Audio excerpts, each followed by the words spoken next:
이런 책은 특히 더 읽을 때 보면 아주 뭐 시간 가는 줄 몰라요. 자, 2장에 보면 이제 복음주의자, 보수 복음주의자, 근본주의자. 여러분 이제 이 책을 읽고 나면은 아마 이제 20세기 교회사에 대한 그 전반적인 그 여러 계보, 계통, 그 갈래 그런 것들을 이제 훤히 아마 거의 많이 알 수 있을 거예요. 그래서 자, 복음주의자, 보수 복음주의자, 근본주의자. 자, 보세요. 우선 이제 개괄적으로 얘기하자면은 이제 처음에는 근본주의자들이 쉽게 얘기하면 이제 미국 개신교 자유주의를 보통 주류 기독교라 그래요. 주류. 그러니까 주도적인 기독교 세력이다. 뭐 주도적인 기독교 집단이다. 뭐 이런 의미가 있어요. 근데 이제 그 주류 기독교와 이제 각을 이루는 그 분파가 근본주의란 말이에요. 자, 이 근본주의 이제 그룹에서 이제 변화가 일어나는 거예요. 변화. 지금 2장은 그 근본주의 그룹하고 이제는 어때요? 서로 결별을 할, 서로 딱 선을 긋는 그 세력에 대한 것들을 지금 이제 이 2장에는 잘 얘기해요. 그러니까 그 사람들이 처음에는 뭐 자기 자신을 분명히 근본주의자라고는 했어요. 근데 가만히 시간이 지나가 보니까 무슨 생각이 들었냐면 이 사람들 중에 일부가 왠지 모르게 근본주의자 하면은 그러니까 외부에서 바라보는 시각이 좀 무지하고 그다음에 좀 전투적이고 그러니까 극성 맞고 뭔가 꽉 막히고 뭔가 좀 이게 도대체가 도통 뭐 아주 대화가 안 되고 문화적인 고립 단절 그러니까 이렇게 보는 거를 의식하니까 이게 뭔가 이게 안 되겠다 생각이 들어서 우리는 이제 근본주의와 좀 선을 긋자 그 생각을 가진 사람들이 결국은 누가 되냐면 여기 이제 보수적 복음 이제 복음주의자라고 하죠. 아니 신복음주의라고 해요. 그러다 이제 이 책 내용에 보면 나오지만은 이 네오자 들어가는 건 사실 어느 뭐 학문의 분야든 네오자 그러니까 네오 이게 명칭이 붙으면은 정통에서 뭐라 그럴까 거의 대부분 다 비껴난대요. 비껴나. 그러니까 이제 우리가 이제 그 철학에서도 보면 뉴 플라토니즘이라든가 뭐 이런 그다음에 우리 이제 칼빈주의에서도 뉴 칼빈이즘 이게 말이 뉴지 뭐 네오지 실제로는 뭐예요?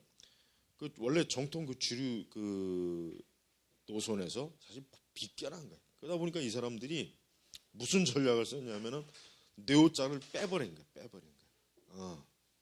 근데 이제 엄밀하게 이 복음주의라고 하는 사람, 그러니까 복음주의에 대해서 진짜 제대로 아는 사람은 이 복음주의가 사실은 신복음주의자라고 하는 걸 아는 사람이에요.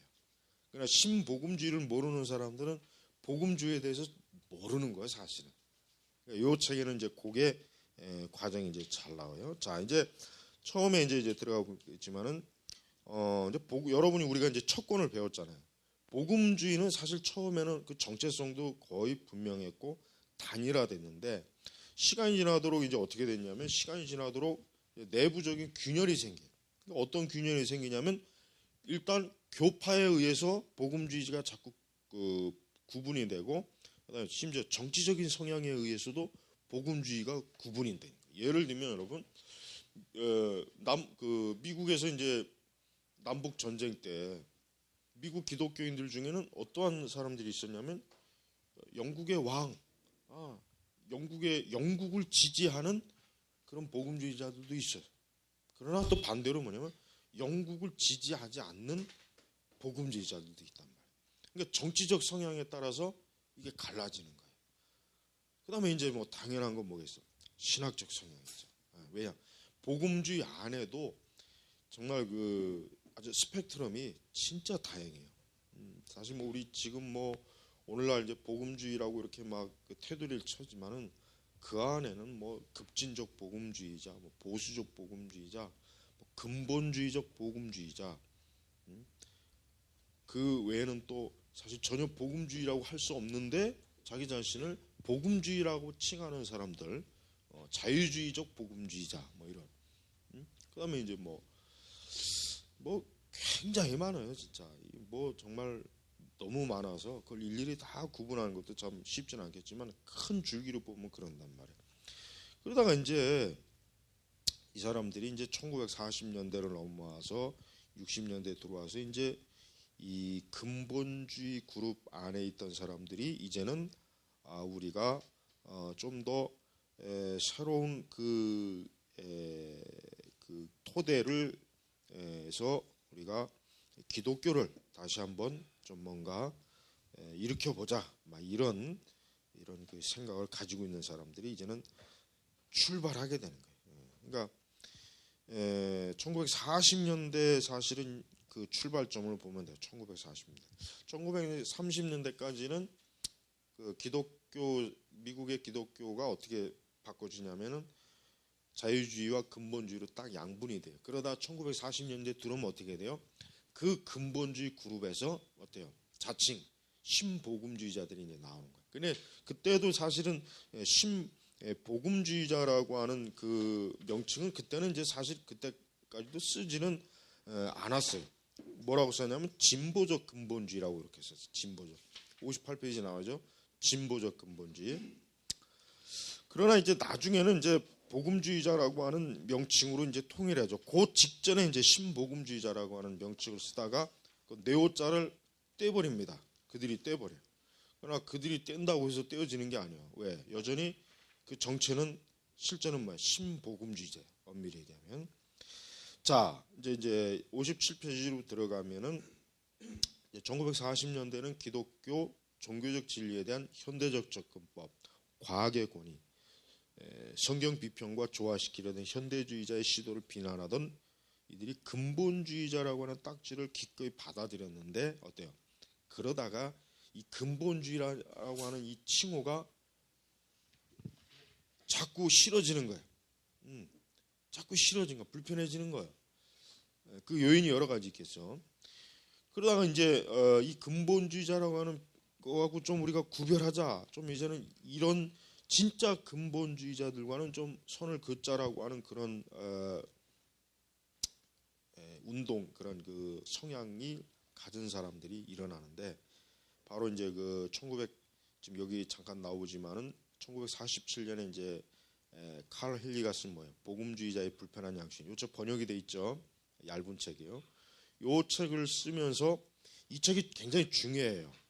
책이 분량은 얇은데 이 책이 왜 중요하냐면 칼 헨리가 무슨 생각을 가지고 이 책을 썼냐면은 근본주의에 대한 제고, 우리가 근본주의적 성향을 가지고는 지금 이 20세기와 같은 세상에서는 기독교, 즉 복음을 세상에서 전파하기 어렵다. 이런 그 생각을 칼 헨리는 굉장히 진지하게 심각하게 가졌어요. 그래서 제목 이제 그 원제 자체가 뭡니까? 이 원제 여기 현대 근본주의 불편한 양심이에요. 근데 우리 그 제목으로는 복음주의자의 불편한 양심이라고 이렇게 딱 바꿨는데 사실은 이게 원 제목이 사실은 더 정직한 제목이에요. 이 책의 내용을 진짜 제대로 알려주려면 원제를 사실 그대로 썼어야 되는데 이걸 이제 복음 그 편집자들이 그냥 아무래도 근본주의라고 말을 들어가는 것 자체가 좀 꺼리끼리니까 이게 우리 한국에서는 이제 번역할 때 새로 붙인 거예요. 그러니까 현대 근본주의 불편한 양심. 그러니까 이 칼 헨리는 쉽게 얘기하면은 근본주의는 오늘날식으로 얘기하면은 소통이 안 된다. 그러니까 세상하고 소통이 안 된다. 꽉 막혔다. 세상은 세상이고 우리는 우리다. 이렇게 근본주의식으로 이렇게 간다면 어떻게 우리가 전도하고 선교하고 어떻게 우리가 세상에서 빛과 소금이 되느냐? 사실 이러한 의문점을 제시한 내용이에요.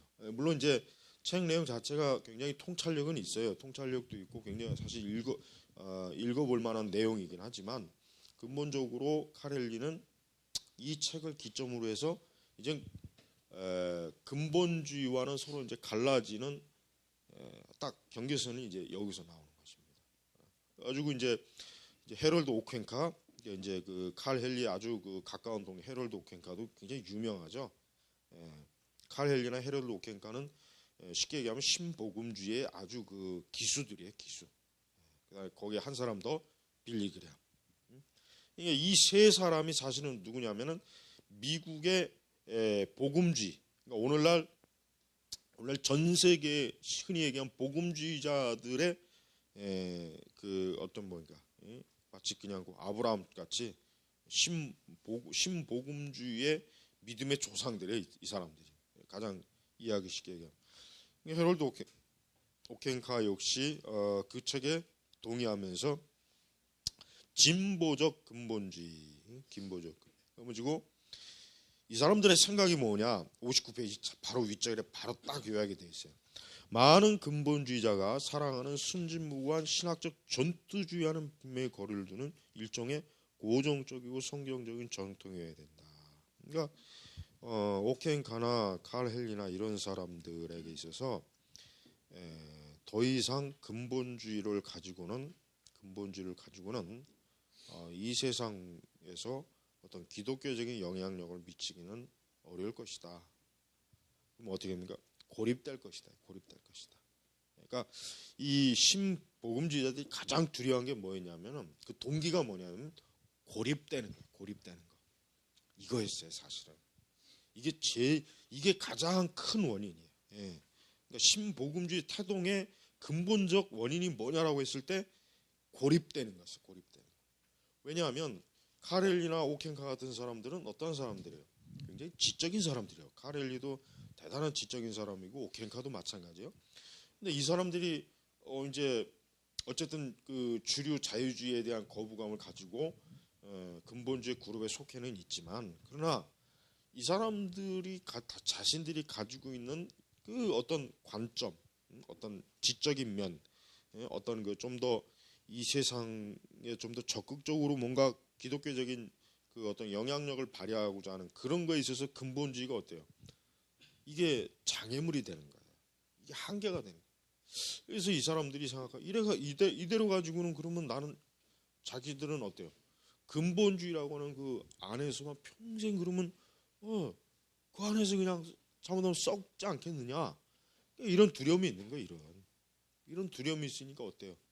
우리는 더 이상 이제 근본주의 이렇게 막 무조건 그냥 막 싸우자고 하는 식의 근본주의는 우리는 이제 탈피하겠다. 이런 생각을 사실은 가져요. 가지고 이 사람들이 NEA 전국 복음주의 협회 이 협회를 이제 만들어 가지고 이제 본격적으로 뭘 하냐면은 결국은 근본주의 안에서 이제는 어떻게 됩니까? 딱 손을 그어서 신복음주의 그룹이라고 하는 것을 만들어요. 그거를 이제 NAE 그 그룹을 형성해서 그 안에는 적어도 칼 헨리나 오켄카와 같은 생각을 하는 목회자들이 거기에 어떻게 소속이 돼가지고 이제 미국의 이제 새로운 복음주의 바람을 사실은 일으키는 것입니다. 거기에 비해서 이제 칼 맥킨타이어 같은 사람은 어때요? 그다음에 이제 여기 보면 ACCC 이런 그 단체를 또 지금 이제 구분하죠. 그래가지고 이 사람들이 이제 더 이상 분리주의적인 운동을 이제 하진 않습니다. 오히려 이제 이런 그 복음주의 이 그룹들이 가장 나중에 이제 뭘 합니까? 열심히 에큐메니카. 바로 이제 이와 같은 일들을 그 신복음주의 그룹에서 실제적으로 어떤 이론적인 것은 칼 헨리가 제공하고 그다음에 이제 그 오켄카 역시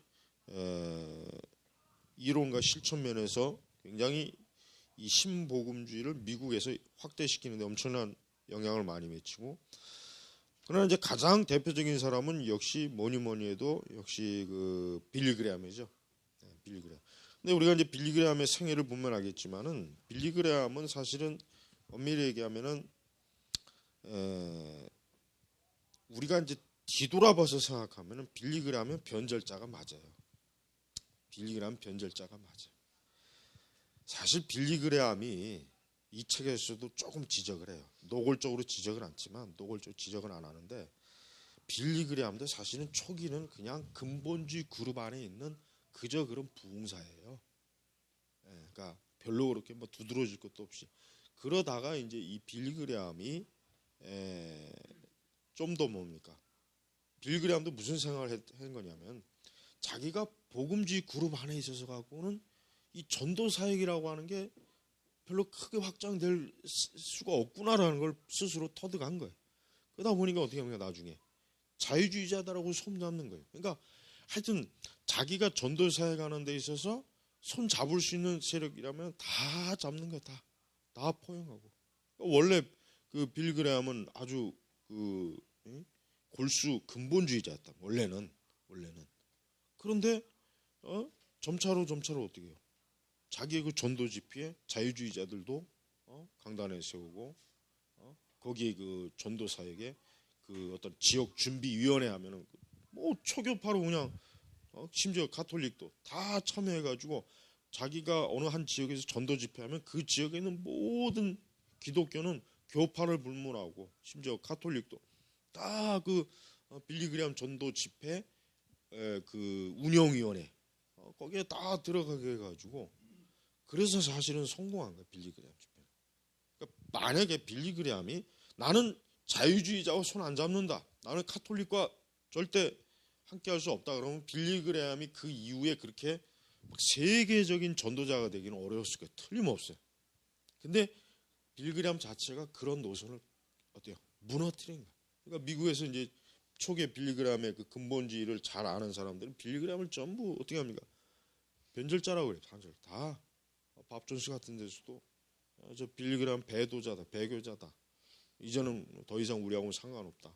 그러니까 초기에 그런 그 근본주의 그룹 그 사람들이 굉장히 지원을 많이 받았다. 지원을 많이 받고 그 젊은 사람이 젊을 시절에 그 애송이 같은 사람이 그 전도 집회 그 뭐 이런 거 시골 그 남부나 이런 데서 막 하던 그런 사람이 점차로 자기의 명성이 조금씩 올라갈 때 그 근본주의 한계가 딱 닥치니까 거기서 멈추자니 자기가 더 크지 못할 것 같은 거 어때요? 그러니까 이제는 교단이고 교파고 신학이고 뭐고 다 무너뜨리는. 그러면서도 빌리그레함은 어쨌든 자기 자신을 신복음주의라고 하는 그룹에 어때요? 자기 자신을 어떤 그 중심이 되는 사람으로 인식을 한 거예요. 그리고 이제 카렐리나 오케칸 같은 사람은 이 빌리그레함을 이용해 가지고 빌리그레함 자체를 어떤 신복음주의 어떤 뭐랄까 얼굴 신복음주의 행동대장 쉽게 얘기하면 조폭 그룹에서 하면 빌리그레함이 전 세계를 다니면서 어때요? 굉장히 많은 집회를 했단 말이에요. 굉장히 많은 가는 데마다 집회하면서 그 지역에 있는 교파의 장벽을 다 무너뜨려요. 빌리그레함이 전도 집회하러 왔으니까 우리 잠깐 이제 교파고 신학이고 뭐고 다 내려놓고 우리 하나가 되자. 하나가 돼서 우리 복음 증가자. 그러니까 이런 얘기에 보수주의자들도 넘어가는 거예요. 그러니까 우리 한국에도 그렇지만 이 빌리그레함이 이제 와서 사실은 우리 한국에도 그 1974년에 빌리그레함이 그 전도 폭발 74년에 그 왔잖아요. 사실 그때 이후로 우리 한국 교회가 이 에큐메니컬 건당이 굉장히 이게 급성장한 거예요. 사실은 그때 뭐 여의도에서 100만 명이 모여가지고 뭐 김중건 지금 이제 죽었지만은 이런 CCC 이런 사람들 뭐 초교파로 우리 한국 교회를 부흥시키자. 이제 빌리그레 세계적인 전도자 빌리그레함이 왔으니까 이제 한국 교회도 막 우리 이제 교파 나누지 말고 연합하자 해가지고 그 대규모 집회를. 근데 그게 가시적으로 어떠냐면 성공했어요. 그래서 그때 굉장히 좀 많은 사람들이 이제 빌리그레함의 메시지를 듣고 이제 예수님 믿겠다고 결심하고 이제 많이. 그래서 이제 굉장히 가시적으로 실제로는 어때요? 굉장히 열매가 많았어요. 컸어요. 성공적이었다고. 빌리그레함의 그 전도 그 사역에서도 그 한국에서의 그 사역은 아주 특별히 그 성공한 사역으로 딱 평가받아요. 그러나 바로 그 이후로 우리 한국 교회는 어때요? 이 에큐메니칼에 굉장히 더 어때요? 여러분 어떤 생각하냐면 교회가 연합하니까 전도가 잘 된다. 교회가 연합하니까 부흥한다. 이 생각이 딱 들어가니까 그 이전까지 그래도 엄격하게 이 교파의 그 좀 그런 그 경계선을 막 지키는 이런 그 내용, 이런 주장들이 힘을 잃어가는 거예요. 힘을 잃어가는 거예요. 그리고 또 이제 1959년도에 이제 그 합동과 통합 측이 분리됐잖아요. 그러니까 그 영향도 많았던 거예요. 그러니까 이렇게 분리되지 말고 이렇게 합하면은 하나가 되면은 이렇게 전도 집회도 성공하고 많은 사람들이 예수님 믿겠다고 돌아오지 않느냐? 근데 우리가 왜 분열해느냐? 왜 교회가 나눠야 되느냐? 이런 얘기를 이제 계속 막 이제 세뇌시다시피 하니까 다 거기에 넘어가는 거예요. 다. 자, 이제 그래서 이제 이게 미국에서도 이렇게 이제 그 이런 그 NAE 이 그룹들이 두 가지의 중요한 자기들의 사역의 선전 기관으로 하나는 학교, 휘튼, 그다음에 하나는 뭘 세우냐면은 크리스찬 투데이, 딱 이 두 가지요. 그때 이제 그 자유주의 기관에서는 크리스찬 센츄리라고 하는 신문, 그러니까 이 크리스찬 센츄리가 자유주의 그룹에서 이렇게 내는 신문이거든요. 근데 여기에 대항할 수 있는 언론지를 하나 만들자라고 하는 생각을 가지고 크리스찬 투데이 요거를 딱 만든 거예요. 그다음에 역시 뭡니까? 단순히 신학교나 신학대학만 세우지 말고 일반 즉 기독교적인 그 복음의 이념으로 복음의 그 관점으로 세운 어때 대학교를 만들자. 그래서 우리가 일반 학문 영역에서도 기독교적인 가치관을 가지고 우리가 좀 학문을 하고 좀 학문성을 추구하자. 학문성. 그래서 사실은 이 신복음주의 그룹의 가장 그래도 좀 그러니까 좀 긍정적으로 평가할 수 있는 게 있어요. 뭐냐면 지적인 그 각성. 그러니까 그 이전까지는 기독교가 어떤 그러니까 어떤 지적인 각성보다는 좀 더 뭐라 그럴까 어떤 기독교적 교리적 우리가 이제 믿음만 갖고 있으면 된다라고 하는 이런 생각을 갖다가 이제 신복음주의 그룹들이 뭘 얘기했냐면 우리가 이 세상과도 지적인 영역에서 우리가 어때요? 영향력을 빼앗기면 안 되겠다. 지적인 이런 지역에도 영역에도 우리 그러니까 우리 성경의 교리 신학 그 어떤 그 근거에 의한 학문적 성취, 그러니까 좀 더 기독교가 지성의 이런 제자도를 발휘해야 되지 않느냐라고 하는 게 굉장히 이게 사실은 이건 요거 하나는 굉장히 좋다고 평가할 수 있어요. 요거 하나는 왜냐하면 사실은 근본주의가 이제 조금 이제 좀 문제가 있었던 게 뭐냐면은 너무 이제 지적인 연구를 좀 소홀히 하는 거예요. 그러니까 보수적 신앙을 강조하는 것은 참 좋지만 그렇다고 해서 우리가 이 세상의 다양한 그런 어떤 현상들, 문화 막 이런 것들에 대해서 우리가 그냥 눈을 꽉 감고 있다고 해서 다가 아닌데, 그러니까 이런 부분에서도 우리가 어때요? 일반적으로 학문적 능력, 성취 그런 것들을 좀 우리가 드러내는 게 좋겠지 않느냐 이런 생각을 한 거예요. 자, 여기서 이제 또 하나 좀 봐야 될 인물은 찰스 풀러. 이 사람이 전기문이 예전에 나왔죠. 전기문. 이 찰스 풀러는 그 미국에서 아주 그 유명한 사실은 복음 전도자. 그다음에 나중에는 이제 텔레비전 복음 전도자예요. 그다음에 이 사람의 이름을 따라 가지고 그 풀러 신학교가 이제 만들어지죠. 이 풀러 신학교도 그래서 사실 신복음주의의 대표 주자가 될 수 있는 그러니까 사실은 계통의 학교가 되는 거예요. 신복음주의. 그다음에 이제 뭐 헤럴드 오켄카 같은 사람이 이제 거기 이제 총장이 되고 그래서 이 신복음주의적 이 학교들은 이 근본 그 휘튼이나 풀러나 이런 데는 근본주의적인 학교하고는 좀 손을 확실히 구분했어요. 그래서 이 신복음주의 계통의 학교들은 좀 더 개방적인 것을 수용할 줄 알았어요. 개방적인 것, 좀 그래도 좀 자유분방한 거. 그러니까 이제 근본주의, 정통 아주 보수적 근본주의 계열의 그 신학교는 아주 이 외모도 머리도 귀 밑으로 내려면 안 되고 치마도 길어서는 안 되고 막 어떤 또 술 먹어서도 안 되고 담배 피워서도 안 되고 영화관 가서도 안 되고 아주 엄격했다고 하더래요. 엄격해. 굉장히 엄격했대. 예. 거기에 비해서 이제 신복음주의자들이 세운 학교나 이런 신학교들은 어때요?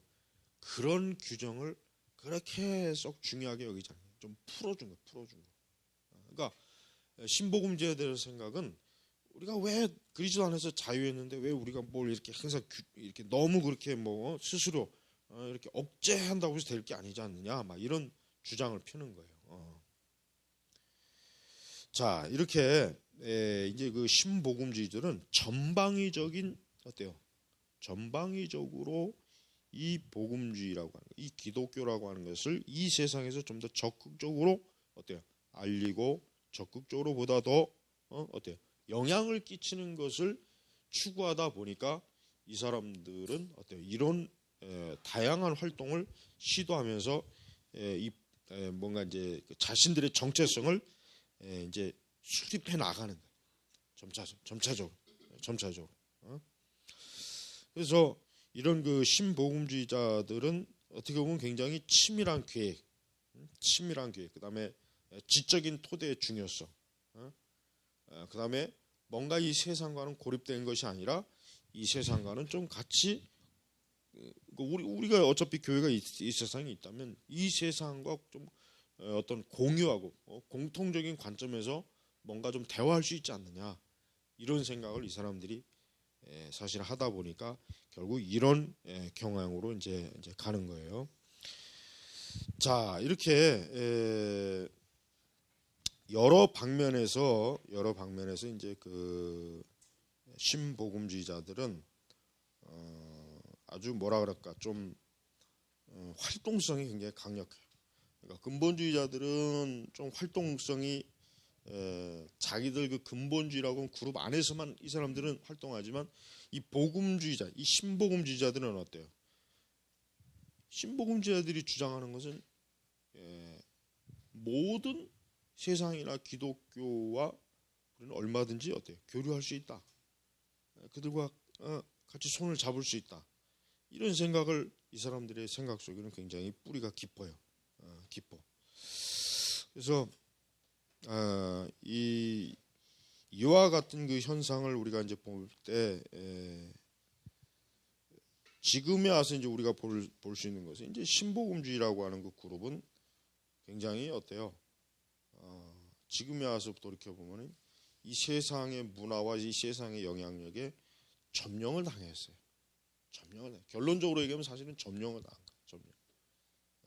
근데 그러나 초기에 이들이 가지고 있는 그 이상은 굉장히 어떻게 보면 좀 뭐라 할까, 좀 기독교를 세상에 좀 더 객관적으로, 그다음에 좀 지적으로, 그다음에 좀 기독교에 대해서 잘 알지 못하는 사람들에게, 또 기독교를 무시하고 기독교에 대해 여전히 반감 있는 사람들에게 기독교가 얼마나 우리 사람과 우리 사회 모든 면에서 좋은 것이다라고 하는 것을 강조하고자 하는 이러한 생각을 사실은 가졌던 것입니다. 그래서 우리는 이 신복음주의자들은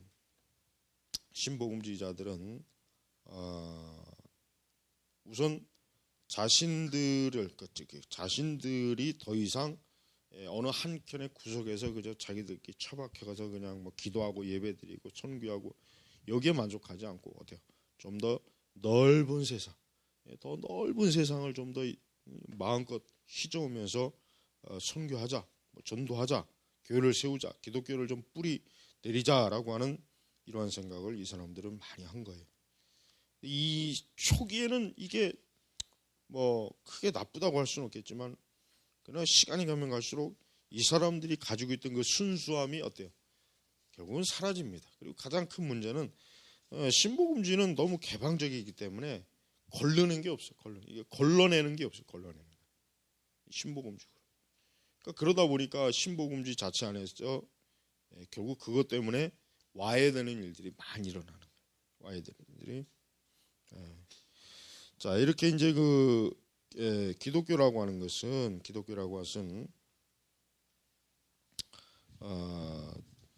그러니까 복음주의라고 하는 것은 결국은 초기에 그 단일성, 단순성에서 점점 이게 후기 이제 19세기부터 20세기 들어오는 시점에서는 20세기 중반에는 다양성, 그리고 다양성을 인정하는 거예요. 인정하는 거. 그리고 신복음주의가 결국은 더 시간이 지나면은 이 신복음주의 안에서 이제 종교다원주의에 대한 그런 것도 좀 뭔가 포용할 수 있지 않겠느냐. 그러니까 그 전에 엄격하게 딱 손을 그었던 것들을 신복음주의 그룹들이 어때? 나중에는 서서히 다 무너뜨려. 그들 스스로가. 우리 한국 교회도 사실은 신복음주의적인 교회들이지 복음주의 교회라고 할 수가 없어요. 더더군다나 정통 복음주의는 아니에요. 전부 다 신복음주의에서도 어때요? 한참 지금 어떻게 보면 원래 이 신복음주의를 세웠던 사람들의 생각에서 좀 많이 멀어졌다는 거. 이게 굉장히 우리가 좀 관심 있게 봐야 될 그런 것입니다. 자, 그래서 우리는 이 복음주의라고 하는 것이 얼마나 그래서 65페이지 보면은 이제 이 책에서도 이제 구분을 해죠. 이제 이안 머레이. 근데 이 책의 저자는 이안 머레이의 관점을 사실 이렇게 좋아하는 사람은 아니에요. 이안 머레이를 좀 너무 좀 그러니까 너무 좀 과장되고 그다음에 좀 더 이안 머레이가 너무 좀 전투적이다. 이런 생각을 이제 갖고 있어요. 벌써 딱 보면 벌써 읽어보면 알잖아요. 그러나 이제 머리는 어떤 일이 있어도 어때요? 그 이전에 지켰던 우리 정통 복음주의가 지켰던 그 노선을 그대로 복음주의가 가지고 있어야지 그것을 벗어버린다는 것은 옳지 못한 것이다 하는 그런 책망과 꾸중을 사실은 합니다.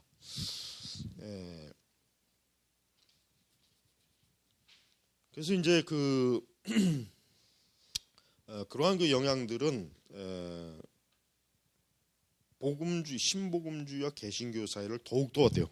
사이를 더 많이 벌려놔요. 사실 가면 갈수록 벌어지죠, 점점. 그래서 지금은 이제 그러니까 근본주의와 복음주의는 딱 구분이 돼요, 지금은. 이제 더 이상 이제 뭐 어떤 연계점이 없어요, 지금에 와서는. 그러나 적어도 이때까지는 그래도 아직 연계점이 있다. 연계점, 서로 연관이 되는 것이지만 가면 갈수록 이런 것들이 없어진다 하는 것을 우리가 알아야 됩니다. 자, 잠깐 쉬고. 65페이지 보면은 이제 이안머리예요. 이안머리는 여기 책에도 나와 있지만 단호한 개혁파 관점에서 글을 쓴 이안머리는 그레이엄의 새로운 정책이. 자, 봐요. 우리는 개혁파 관점으로 항상 봐야 돼요. 사실은 복음주의적 관점으로 보면은 빌리 그레이엄이 아무 문제 없고, 뭐 지금 현재 복음주의 정책이 뭐가 문제냐? 뭐가 문제냐? 다 의문을 제기하지만 개혁파 관점은 아니에요. 자, 개혁파 관점에서는 빌리 그레이엄에 대한 것을 잠깐 이제 이안머리가 지금 분석을 했지만은 먼저 그레이엄은 뭔가 즉 어떤 연합에 대한 그것들에 대해서 좀 협력해라. 그와 같은 방향으로 앞으로 사역을 해라라고 하는 다양한 그런 압박, 무엇보다 후원자들이라든가 그 중요한 지지자들이라든가 이런 사람들의 그 압박에 굴복한 거예요. 그러니까 필수 불가결한 신학적 타협을 한 거예요. 그러니까 절대 타협을 해서는 안 되는 것까지도 빌리 그레이엄은 타협을 했다. 이안머리 관점이 정확해요. 그다음에 이제 두 번째는 그레이엄의 장인이자 은퇴한 중국 주재 선교사 이제 넬슨 베일이 끼친 개인적 영향. 넬슨 베일 자체가 이제 그런 선교사니까 아무래도 협력적 그런 그 사역에 아마 많은 조언을 했겠지. 그러니까 너무 막 이렇게 자기 색깔 드러내지 말고 좀 여러 교파하고 좀 어울려라. 분명히 그래서 이제 그런 거. 그다음에 이제 하드 퓨 이 사람도 역시 그런 그 개인적 영향을 하고, 그다음에 이제 이제 마지막으로는 이제 그 자기 교단의 지역 목회자들이 이제 근본주의자들이 회심자에게 주는 건강에 나쁜 패스트푸드를 풀어버리게 하고 자기 교단의 정체된 성장률을 끌어올리는 심산으로 그래 전도대회를 이용해야 했던 주류교회 지도자들과 꾸준한 그 교류. 그러니까 주류교회 지도자들도 처음에는 그 빌리 그레함을 근본주의자라고 해서 굉장히 거리를 뒀지만, 그러나 나중에 이제 점차적으로 빌리 그레함이 이제 좀 이 교파를 초월한 초교파적인 것을 이제 추구하니까 빌리 그레함의 전도 집회를 통해서 자기네 그 주류 자유주의 교회에 뭐랄까 부흥을 하는데 도움이 된다는 생각을 한 거예요. 왜냐하면 이 주류 교회들이 계속해서 영적으로 계속해서 지금 주저앉고 있거든. 계속 자유주의 교회들은 가면 갈수록 계속 쇠퇴하니까 그걸 어떻게 할 방법이 없으니까 어떻게? 빌리 그레함에게 이제 좀 뭔가 기대면은 도움이 될 것이다. 이런 판단. 그래서 여기 이제 하반절에 수치도 모르는 실용주의라고 하며 이한머리가 비난한 내용을 그레엄 자신은 전도자로서의 사명의 자연스러운 결과로 간주했다. 그러니까 이 빌리 그레함은 이제 더 이상 말을 안 들어요. 더 이상 이제 그러니까 그 로이드 존스도 그랬잖아요. 로이드 존스도 그 자유주의자를 같이 세우지 말아라. 왜 그 문제 있는 그런 그 신학자들과 목회자들과 왜 연합해서 전도 집회하냐?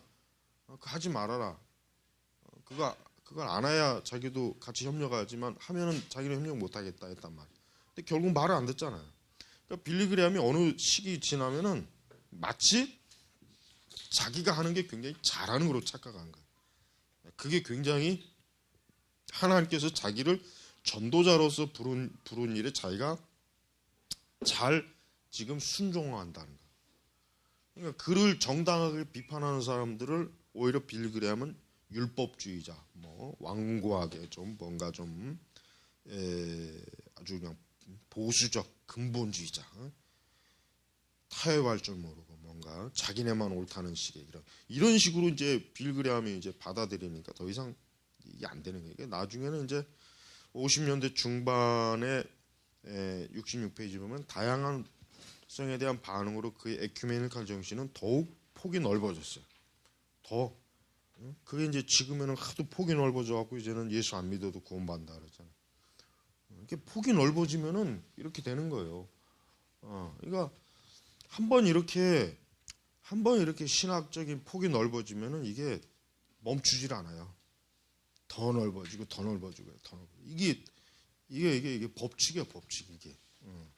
그러니까 원래 가지고 있던 그 신학적 정체성을 지킨다고 하는 게 그게 쉽지가 않아요. 그거 여러분들 절대 쉬운 게 아닙니다. 절대 그게 쉬울 것 같지만 실제로 안 그래요. 자꾸 어떤 이런저런 영향을 받고 어떤 뭐 다양한 뭐 소리에 귀를 기울였다 보니까 결국은 이렇게 돼버리는 거예요. 그래서 이제 그 뭐 헤링게이 54년 영국 헤링게이 그 경험 거기에서도 이제 그 연합 그 집회 형식으로 초교파 그 여러 뭐 자유주의자들을 강단 불러들여 가지고 뭐 순서를 맡기고 그렇게 했고 그래서 이제 그 빌리 그레함 같은 이런 사람들은 이제 더 이상 이제 뭐라 그럴까 근본주의자라고는 이제는 볼 수가 없는 바로 요 시기.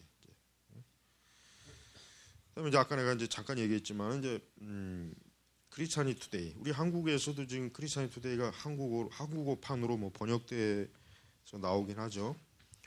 이제 크리스찬이 투데이가 이제 저 67페이지 보면은 이제 세 가지의 이제 관점을 가졌어요. 세 가지. 이제 크리스찬이 투데이의 어떤 정론, 그러니까 크리스찬이 투데이가 앞으로 어떻게 어떤 색깔로 나아갈 거냐라고 하는 걸 세 가지를 이제 딱 이제 했는데 첫째는 뭐냐면 전 세계 점증하는 복음주의 학자 집단이 현 세대 적합하고 타당한 방식으로 신앙을 해설하고 변화하는 도구가 되어야 된다. 그러니까 이 투데이가 첫 번째 목표로 삼는 거는 복음주의 학자들이 좀 더 지금 현 상황에서 어떻게 하면 이 하나님의 진리, 복음을 다양하게 그다음에 더 많은 사람들에게 증거할 수 있는가라고 하는 거.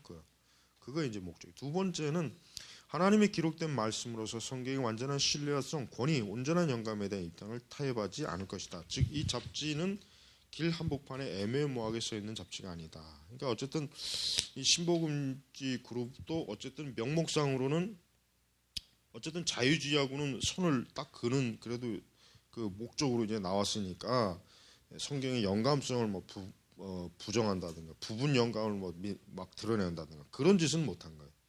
세 번째는 이 잡지의 목적은 힘과 권세 희랑을 두고 전진하는 것이지 신학교 강의실에서만 강의하는 것은 아니다. 그러니까 삶의 한복판에 그러니까 어떤 학자들만의 어떤 전용 학자들만의 어떤 학문적 그 내용을 얘기하는 게 아니라 실제 모든 성도들, 신자들이 자신의 그 삶의 한복판에서 들을 수 있게 복음의 메시지를 듣고 그 진리를 통해서 어때요? 그들이 살아가고 있는 삶의 모든 주변 환경, 세속적 환경, 이런 불신앙적 여러 그런 환경과 상황 속에서 올바른 바른 신앙으로 잘 대처한다는 목적을 가지고 이렇게 이제 투데이를 창간한다.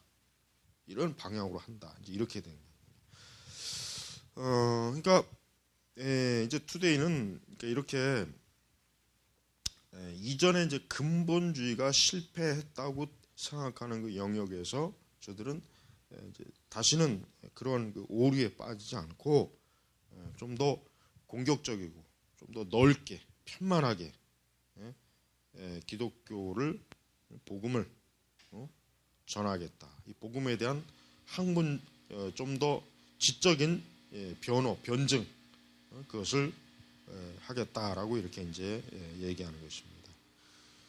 그래서 이제 지금도 이 크리스찬 투데이는 그런데 이 투데이를 수십 년 동안 이제 분석한 결과를 보면은 투데이가 교리적인 선명성이 없다는 게 밝혀졌어요. 교리적인 선명성이 없다. 그러니까 맨날 3당, 리더십 이런 거 기사 주로 거의 많이 내고, 근데 교리적 선명성은 상당히 부족하다는 게 이 수십 년 동안의 그 연구 결과에 이제 밝혀진 게 이제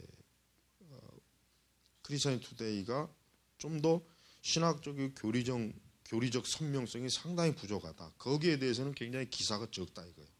왜냐하면 그런 것들 그런 선명성을 내다 보면은 이제 틀림없이 이제 논쟁이 생기겠지. 이제 초교파적으로 이게 이제 목적을 가지고 이걸 이제 냈는데 그런 교리적 선명성을 자꾸 하다 보면 결국은 뭔가 이제 그 안에서 이제 균열이 생길 거라는 생각 가지고 이 편집자들이 의도적으로 그런 부분의 기사는 상당히 적게 축소되게 난 거예요. 그러니까 크리스찬 투데이는 사실 좋은 게 아니에요. 이걸 굉장히 우리 한국에 있는 목사들은 이 신복음주의권 목사님들은 미친놈들이지 이 크리스찬 투데이 보는 걸 대단한 무슨 지들이 무슨 지적으로 꽤나 대단한 걸로 하는데 웃기는 거죠. 한심한 뭘 대단하게 이런 거 전혀 도움이 안 돼요. 우리가 비판적 관점에서 보는 거 외에는 이 투데이를 보고서 우리가 목회를 올바로 할 것이다. 설교를 천만에 절대 안 그렇습니다. 절대. 그러니까 그런 그 미련하고 그 멍청한 환상에 괜히 세뇌되면 큰일 나요. 짓불도 알지도 못하면서 크리스찬 투데이 대단하다 어쩌고 저쩌고 하는데 어떻게 그렇게 참 어리석을 수가 있는지 참 이해가 안 돼. 이해가. 그런 걸 한국어판으로 번역하는 놈이나 보는 놈이나 하여튼 똑같아요. 둘 다. 자, 두 번째는 이제 신복음주의 합의에 취약한 토대. 자, 이제부터 좀 본격적으로 이제 나와요. 신복음주의는 벌써 그 태동 자체가 문제가 있어요. 왜? 근본주의를 자기들과 근본주의는 서로 다르다는 관점을 가지고 시작했단 말이에요. 그러니까 근본주의라고 하는 그 애초부터의 그 세력이 나타난 이유는 뭐냐면은 자유주의자들이 정통 그동안 그러니까 역사적으로 그 초대교회부터 지금까지 역사적으로 믿어왔던 공통적 신앙을 부정하는 것에 대해서 이 근본주의 성향의 사람들이 그것을 반대했단 말이에요. 반대요. 그건 기독교가 아니다라고 항의한 거란 말이에요. 근데 이 신복음주의 그룹은 그런 근본주의의 그 좋은 면을 보다는 좀 근본주의의 좀 취약점을 더 부각시켰어요. 더 거기에 초점을 맞춰서 이 신복음주의가 활동을 해버린 거예요. 그러니까 나중에 가면 다 이 신복음주의라고 하는 것도 결국은 교리적으로 다 무너지잖아요.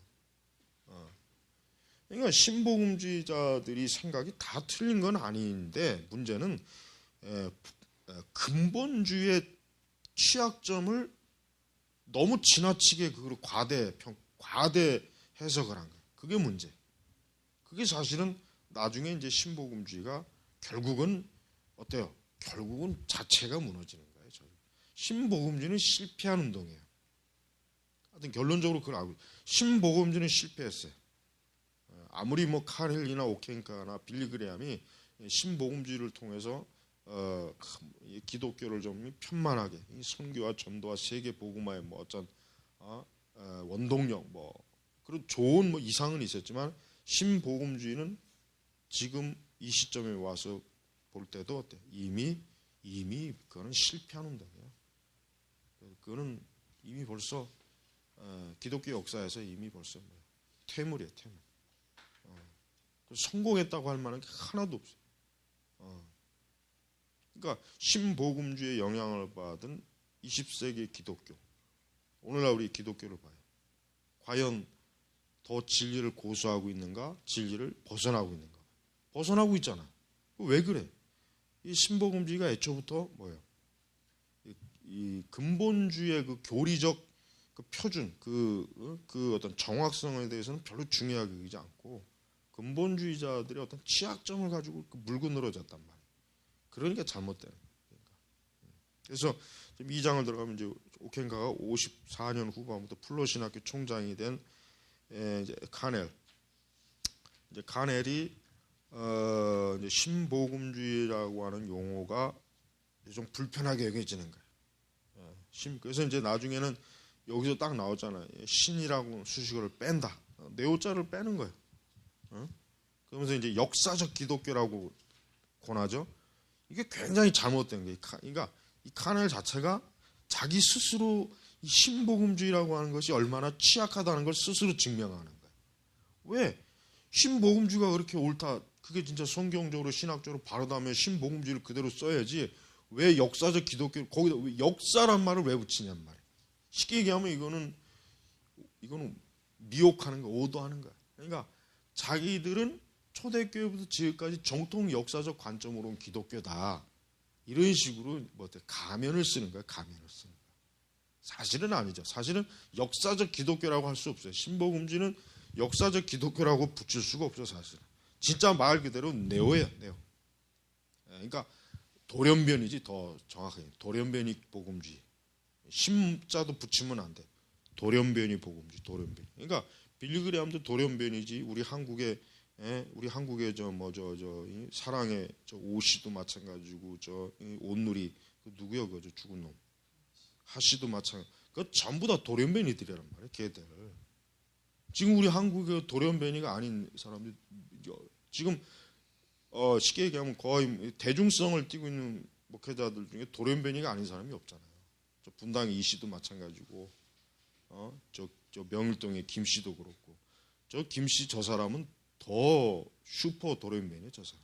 진짜 저 사람은 이해할 수 없는 사람이에요. 오직 주님 오직 주님. 뭐 교회 앞에 가면 뭐 돌덩어리에다 오직 주님 뭐 써놓고 그러면서 하는 짓은 뭐예요?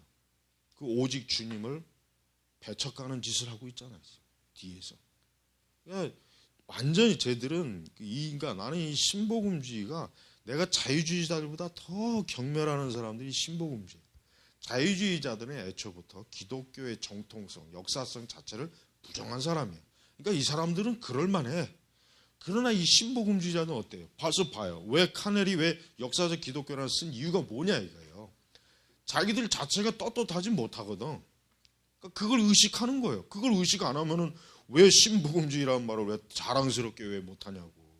벌써 떳떳하지 못하니까. 떳떳하지 못하니까.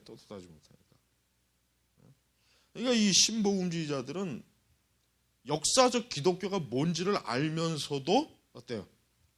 그 선을 지킬 마음이 없는 거예요. 이탈되어 버린 거란 말이에요. 그러니까 지들이 처음부터 신복음주의라는 말을 쓴 건 사실 정확하게 쓴 거거든. 근데 시간이 가면 갈수록 자꾸 그 용어가 이제 불편하고 뭔가 자기 자신들의 그 정체를 자꾸 드러낸다고 생각하니까 이렇게 그냥 역사적 기독교라고 하는 거 아주 좋은 그 가면을, 겉보기에 좋은 가면을 쓰잖아요. 그래서 이제 1960년 7월에 여기 이제 크리스찬 투데이가 이제 본격적으로 이제 그 근본주의를 공격해요. 근본주의를 자꾸 공격해. 신복음주의 그룹에서 이제 자꾸 근본주의에 대해서 매도하는 기사를 내고 그러한 비평과 그런 신학적 그런 것들을 자꾸 해가지고 이 근본주의를 죽이려고 그래. 근본주의 세력을. 이 신복음주의 그런 짓을 했단 말이야. 아주. 그러니까 정작 진짜 그 기독교의 중심, 핵심 이런 아주 근본적인 것들을 잘 지켜내야 될 일을 해야 될 그 시간과 그 힘을 근본주의를 공격하는 짓을 자꾸 하고, 근본주의자들이 뭐 사랑이 없다, 막 이딴 식으로 막 왜곡된 거. 우리는 이런 그 신복음주의자들의 이런 전략이 굉장히 성경적으로 볼 때 악하다, 잘못됐다, 이런 평가를 아주 분명하게 해야 된다는 걸 우리가 이제 알아야 됩니다. 자, 그래서 이제 특별히 이제 에드워드 카넬 같은 사람은 굉장히 그 뭐랄까 그 신복음주의 안에서 지적인 영역에, 그러니까 학문적인 그런 관점으로 신복음주의를 신학적으로 좀 바로 세우고 체계를 세우고 좀 신복음주의를 기독교의 주류로, 그러니까 주류로 세우기 위한 그런 체계, 그런 완성된 그런 목표를 가지고 있는 사람이었어요. 근데 물론 오래 살지 못해서 이제 그것을 다 뭐 하지는 못했지만은, 그래서 이제 카넬은 이 근본주의를 여기서 지적 부정직이자 윤리적 위선이다, 뭐 이런 식으로. 그러니까 여기저기 이런 그 관점을 가지고 이런 근본주의를 이런 식으로 가지고 있는 그 기독교 작가가 바로 그 사람이에요. 그 누구요? 우리 한국에 지금 방문했지 이번에. 그 누구지? 미국의 그 복음주의 작가, 그 유명한 작가 얀시가 대표적으로 그 사람 책을 읽어보면은 항상 자기가 근본주의적 성향에 자라가지고 기독교의 그 실제를 알지 못했다는 식으로 전부 그딴 식으로 다 써. 전부 다 써. 전부 그런 식으로. 그러니까 근본주의적 신앙을 아주 변태적 신앙으로, 여기 나와 있지만 지적 부정지, 윤리적 이상, 겉으로만 거룩한 척하고 속으로는. 그러니까 얀시가 그런 식으로 글을 써버리기 때문에 얀시 책을 좋아하는 사람은 정통 기독교를 싫어해요. 뭔가 정통 기독교는 사랑이 없고 메마르고 위선자고 겉으로만 거룩한 척하고 속으로는 바리새인이고 율법, 이런 식으로 전부 비추게 한단 말이에요, 얀시가. 그래서 얀시 글을 좋아하는 사람은 벌써 이 사람은 어떤 정통 기독교 신앙은 별로 좋아하지 않겠구나, 그렇게 봐도 틀림이 없습니다. 그러니까 카넬 같은 사람이 이런 식으로 이제 했기 때문에, 그래서 이제 근본주의, 심지어는 뭐예요? 메이첸을 너무 엄격하다고까지 비판했죠. 참, 이게 그러니까 메이첸이 그러면 엄격하긴 했지만 그 무엇에 대한 엄격함이냐, 이거 메이첸이 교리 아니에요, 교리. 진리 때문에 그 진리를 지키자고 한 건데 그거를 엄격하다고 비난하면 그러면 지금 자유주의자들하고 손잡고 그런 뭐 같이 뭐 그렇게 했어야 되는가? 어? 그러니까 우리는 이런 카넬 같은 이런 사람들이 결국 굉장히 이 신복음주의 안에서 바로 그 신복음주의자들에게 어떤 신학적인 영양분을 제공한 사람. 우리 개혁주의는 이런 것에 대해서 우리가 단호하게 어떻게 돼? 우리는 딱 이런 사람들에 대해서 우리는 정확하게 비판해야 돼. 그래서 우리가 이런 그 신복음주의자들의 글이라든가 그들의 그 설교, 그들의 그 사역의 활동을 보면서 우리는 개혁주의는 그 사람들하고 같이 함께 할 수 없어요.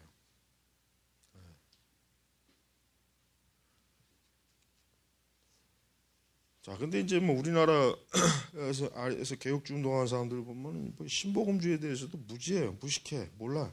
근본주의도 모르고 신복음주의도 모르고 거의 무지해, 거의 무지해. 이걸 구분도 못하고 그 역사가 뭐가 있는지도 모르고, 그러니까 그 개혁주의도 제대로 못하는 거예요, 그 사람들이. 자, 그다음에 이제 이 신복음주의자들은 자, 거기 이제 뭐라고 나왔습니까? 1960년대가 되면서 신복음주의자는 정체성이 어쩔 수 없이 내지는 모호함이 점차 이제 두드러지죠. 당연할 거예요. 왜냐하면 신복음주의자들은 애초부터 교리적 선명성을 그렇게 크게 중요하게 여긴 사람 아니에요. 이 사람들은 그러니까 모호할 수밖에 없어요. 이 사람들은 애초부터 말 그대로 처음에 근본주의자처럼 교리적인 것 때문에 자기들의 정체성을 지키려고 갈라나와진 그 전투적 그 성향이 없어요. 그리고 그 전투적 성향을 나쁘게 보는 사람들이거든. 그러니까 당연히 60년대가 되면서 어떻게 해요? 그러면서 모호해지는 거예요. 그러니까 그럼 도대체 누가 신복음주의자냐라고 하는 그 구체적인 질문 앞에서 뚜렷하게 내놓을 수가 없는 거예요. 그러니까 근본주의, 자유주의는 뚜렷해요. 그러나 신복음주의는 그 색깔이 뭔지는 뭐 희미한가? 이것 회색지대.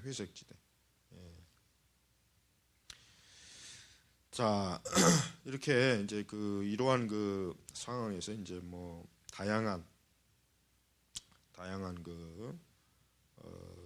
연합 활동을 계속 이렇게 막 추진하고 그러나 그것은 그냥 겉으로 표면적으로 이제 이렇게 드러내는 것이고 실제 속은 점점 신복음주의는 점차로 원래 그 모성의 그 색깔이 점점 그 안에 깊이 파고들어서 결국은 나중에는 이게 보수적인 건지 복음주의인지 근본주의인지 자유주의인 건지 그렇게 모를 정도로 이 모호성이라고 하는 것이 결국 굉장히 심각해요. 자, 그래서 그 내부에 이제 뭐 여러 이제 중심 세력들도 이제 자기들 안에서 이제 어떤 노선의 문제, 어떤 그런 것들을 펼쳐지는 데 있어서 어떤 방향으로 어떻게 가야 될 건가라고 하는 거 그런 것들이 많이 나타났고 그다음에 이제 여기 잠깐 1974년 로잔회의라고 있죠. 로잔회의. 이 로잔회의는 빌리그램이 주도해서 이 로잔 대회가 만들어진 거예요. 거기다 존 스토트, 빌리그램과 존 스토트가 로잔 대회 주축 이 대회를 그러니까 아주 이끈 사람이에요. 그래서 빌리그램은 그가 가지고 있는 그 세계적인 영향력을 통해서 전 세계에 있는 말 그대로 자칭 복음주의자들이 로잔에 모여가지고 복음주의, 그러니까 신복음주의의 그 세력과 그다음에 그 기구, 조직 앞으로 어떤 신학적 정체성을 얘기하고 어떤 세계 선교를 위해서 특별히 어떠한 그 전략을 하겠냐 뭐 이런 종합적인 문제를 서로 이제 회의를 하려고 이제 모인 게 로잔이에요. 그러면서 이제 그 신복음주의자들은 이제 어떻게 좀 더 나중에 이제 변하냐면 여기 이제 잠깐 나오죠. 신기독교 우파. 특히 이제 이 일의 가장 중심이 제리 포럴이에요. 작년인가 언제 돌아가셨죠. 이 기독교 우파로 인해서 미국은 이제 복음주의적 신앙을 적극적으로 드러내는 정치가들이 지지를 받아요. 그 중에 이제 가장 대표적인 게 레이건 같은 사람이고, 부시 같은 사람이고, 지미 카터도 마찬가지죠. 이런 사람들이 대통령이 될 수 있었던 가장 큰 요인이 뭐냐면 이 신기독교 우파 이들의 지지 때문에 사실은 대통령이 된 거예요.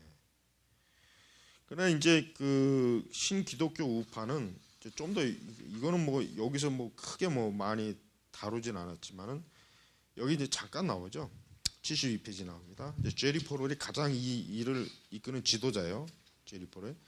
도덕적 자수, 모럴 메저트라 해가지고 이제 도덕적 다수, 쉽게 얘기하면 제리 포럴 같은 사람은 미국이라는 나라가 기독교 정신으로 세워졌는데, 청교도 정신 세웠는데, 뭐 낙태, 동성애, 뭐 온갖 퇴폐적인 것, 왜 이런 식으로 이게 이런 걸 왜 기독교가 이걸 수수방관하냐, 이걸 단호하게 그러면 그래서 제리 포럴 같은 사람 그러면 어떻게 되느냐라고 하는 방안 중인 거예요.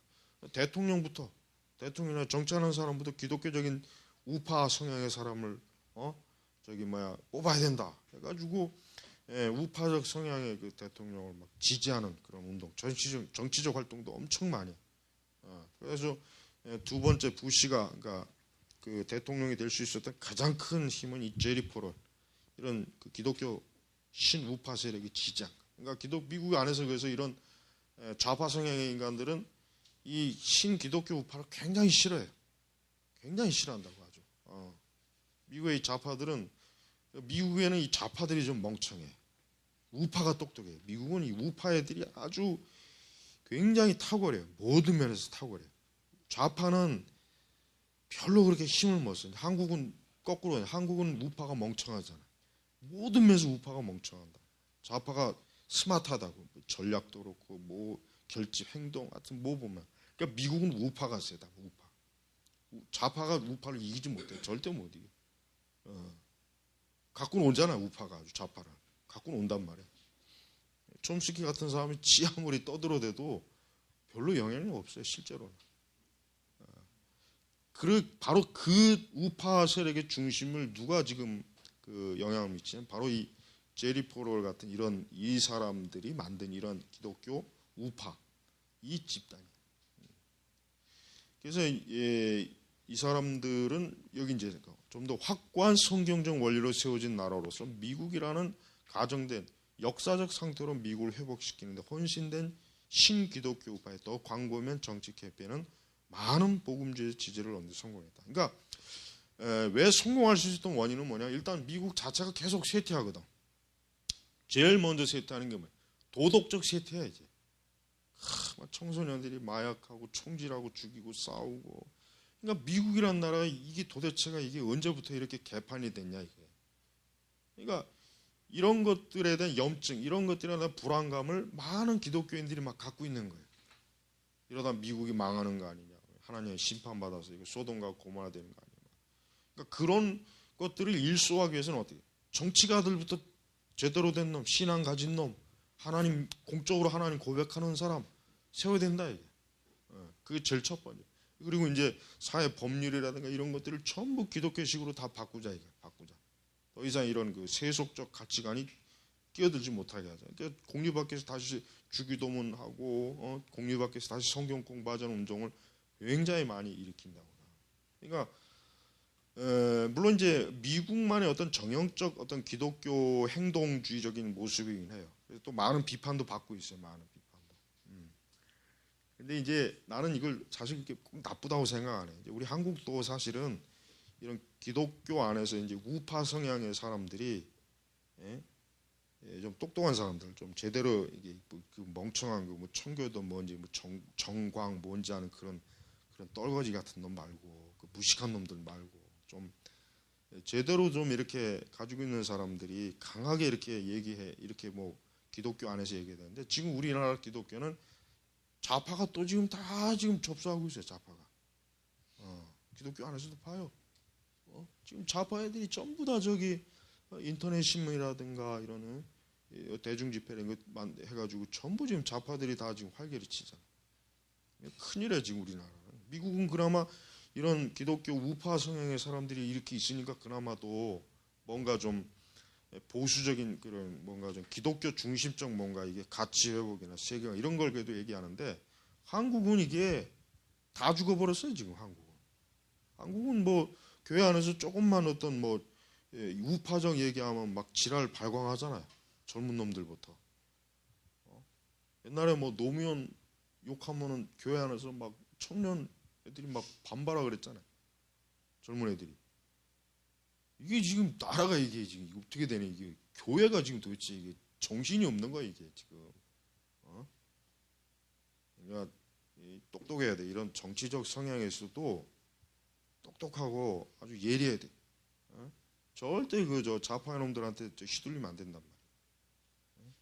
그러니까 우리가 신학을 공부할 때 이런 전반적인 것들을 다 알고 있어야 돼.